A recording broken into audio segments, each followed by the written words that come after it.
কোচবিহারে জমে উঠেছে জোর কদমে রবিবাসরীয় প্রচার। আর এই রবিবাসরীয় প্রচার করছেন কোচবিহার দিনহাটা তৃণমূল ও বিজেপি প্রার্থী।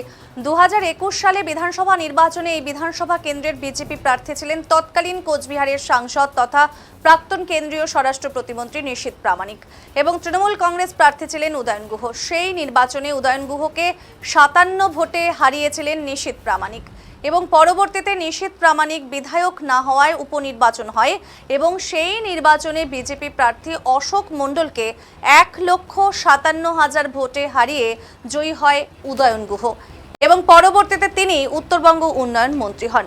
এবারে নির্বাচনেও তার উপরে ভরসা রেখেছে তৃণমূল কংগ্রেস। অপরদিকে বিজেপি প্রার্থী করেছে অজয় রায়কে। অজয় রায় পুরসভার 7 নম্বর ওয়ার্ডে প্রচার শুরু করলেও অপরদিকে 16 নম্বর ওয়ার্ডে প্রচার করতে দেখা যায় তৃণমূল প্রার্থী উদয়ন গুহকে। আর এই ভোট প্রচার যেন উৎসবের চেহারা নিয়েছে পুরো শহর জুড়ে। পাশাপাশি প্রচারে দেখা গেল সৌজন্যতার রাজনীতিও। বিজেপি প্রার্থী অজয় রায়ের সঙ্গে তৃণমূল কর্মী সমর্থকদের ভাব বিনিময় কিন্তু দেখা গেছে। অজয় রায় জানিয়েছেন এবার পরিবর্তন হবে, সবাই ভোটের দিনের জন্য অপেক্ষা করছেন। তিনি জেতার ব্যাপারে আশাবাদীও বলেও কিন্তু জানিয়েছেন। নিকাশি নালার কাজের ব্যবস্থা এবং পুরসভার পরিষেবা নিয়েও তৃণমূল কংগ্রেসকে কটাক্ষ করেছেন অজয় রায়। অন্যদিকে জোর কদমে প্রচার সাধছেন উদয়ন গুহ। দিনহাটা হাতের তালুর মতো চেনেন তিনি জানিয়েছেন মানুষের সাড়া পাচ্ছেন, যেখানেই যাচ্ছেন সেখানেই মানুষ তৃণমূল কংগ্রেসের পাশে আছে বলে জানিয়েছেন তিনি। এই দুই হেভিওয়েট প্রার্থীর রাজনৈতিক লড়াইয়ের দিকে আপাতত কিন্তু তাকিয়ে রয়েছে কোচবিহারবাসী। তবে আপাতত আমরা এখন শুনে নেব কি জানালেন অজয় রায় এবং পাশাপাশি কি জানালেন উদয়ন গুহ। শুনুন।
আপনারা দেখতেই পাচ্ছেন মানুষের কিরকম সারা উৎসাহ চাইছে। মানুষ এবার কত তাড়াতাড়ি ভোটটা আসবে, এই ভোটে উৎসবটা আসবে।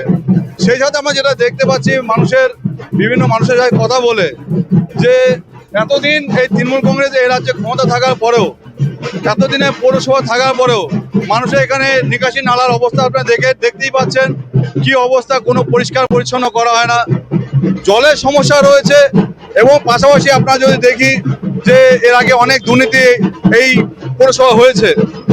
তো সব মিলিয়ে আগামী দিনে যাতে সম্পূর্ণ পরিষেবা সঠিকভাবে পায়, আমরা ক্ষমতায় আসলে মানুষের যে আশা প্রত্যাশা সম্পূর্ণ আমরা পূরণ করব। আজকে 9 নম্বর ওয়ার্ড, 7 নম্বর ওয়ার্ড, যেখানে যতদূর যাওয়া যায় আমরা করে যাচ্ছি। প্রতিপক্ষ কাকে মনে করছেন?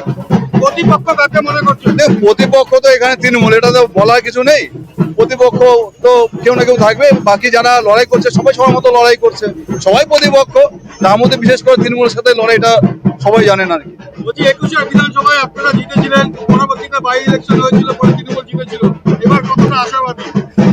বাই ইলেকশন আপনারা জানেন, আপনি হাসছেন যেমন, যে কেউ শুনলেই হাসে। তো এবার আশাবাদী ব্যাপার নেই, এবার আমরা জিতছি, এটা একদম নিশ্চিতভাবে বলতে পারি। আপনি লিখে রাখুন, 100% আমরা জিতছি। সংখ্যাটা যদি জিজ্ঞেস করেন আমরা বলবো না, সংখ্যাটা কোথায় গিয়ে ঠেকবে আমরা 4 তারিখ বলতে পারবো।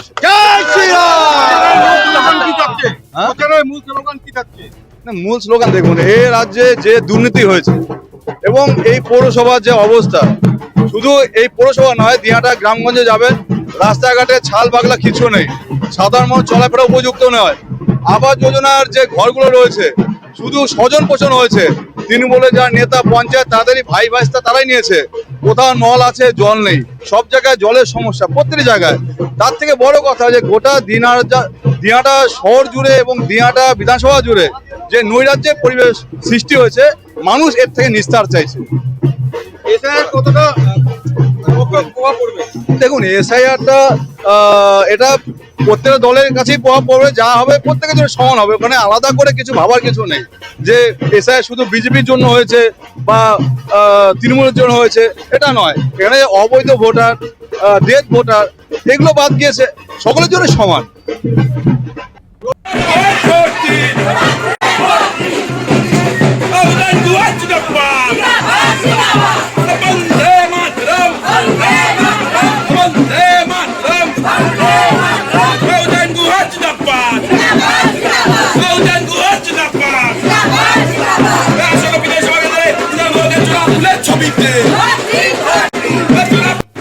আমরা যেখানেই যাচ্ছি মানুষের সারা পাচ্ছি, মানুষ স্বতঃস্ফূর্তভাবে এগিয়ে আসছেন। এইরকম সারা আমরা মানুষের জন্য কাজ করছি, মানুষের পাশে থাকছি, মানুষও স্বতঃস্ফূর্তভাবে আমাদের পাশে। জয় নিয়ে কতটা আশাবাদী?